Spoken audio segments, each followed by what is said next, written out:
Young writers need different skills. They need to have good body control with both big and little movements. They need to be able to recognize patterns. They need to be able to talk about shapes and movements, and they need to learn the main handwriting movements, and there are just a few. Big and small body movements. Big movements involve the whole body, including the arms and legs. Good posture and balance are very important for writing, and activities like dance, football, cycling and climbing all help. Small movements involve the hand and fingers.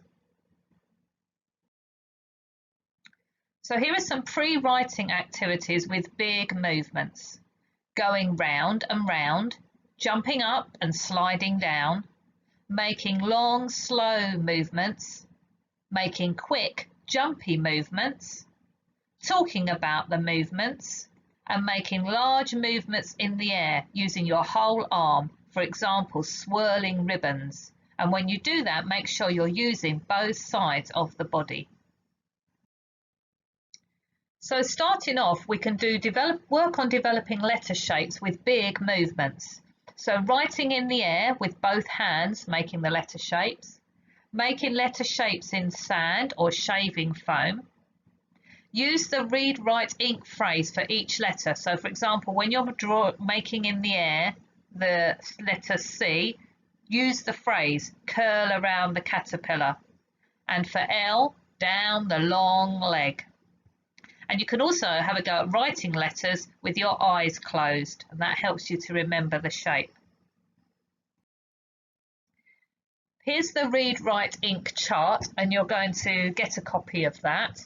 There's a phrase for each letter, and the chart that you'll get will show you how to write the letter and the phrase that goes with it.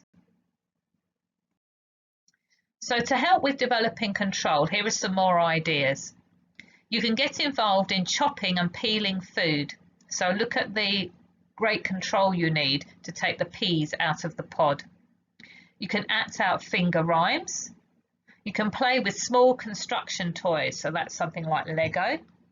You can also develop the pincer movement. So for example, by picking up and sorting small beads or sprinkling coloured sand on pictures.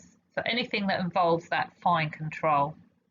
You can use finger paints to make patterns, and you can use Play-Doh or plasticine to make fingers stronger.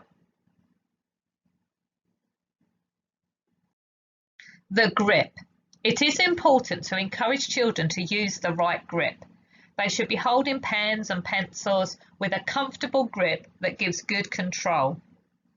They should be encouraged to hold a pencil, as you can see in the picture, between their thumb and forefinger, with the pencil resting on the third finger. And froggy legs is a good way to remember this. And here's a picture of what we mean by froggy legs. So you can see the way that the fingers are held are a bit like the legs of a frog. So that's a good way of remembering. While children are experimenting with shapes and letters, it's the fluent movement that's important. The size and the neatness do not matter. What we're wanting them to do is to just form all the shapes and the letters that they make really comfortably and really confidently so that the movements flow nicely. Children will enjoy experimenting with making these shapes and letters in different ways. I'm going to talk a little bit now about left-handed children. Children should be allowed to pick up pens or pencils themselves and decide which hand they prefer. And at least 10% of the population is left-handed, so that's 1 in 10 people. For these children, you should be modelling letter formation with your own left hand. And some left-handed children mirror write, so they may need a dot on the paper to help them write left to right. They can be a bit inclined to write in the opposite direction. So just to finish off, a few key points. First of all, please remember that learning to write should be fun. It's also important to remember that it involves many skills. So it's not simple. It involves lots of different skills, and the children need to develop all of those. And lastly, please remember there are lots of things you can do to help your child.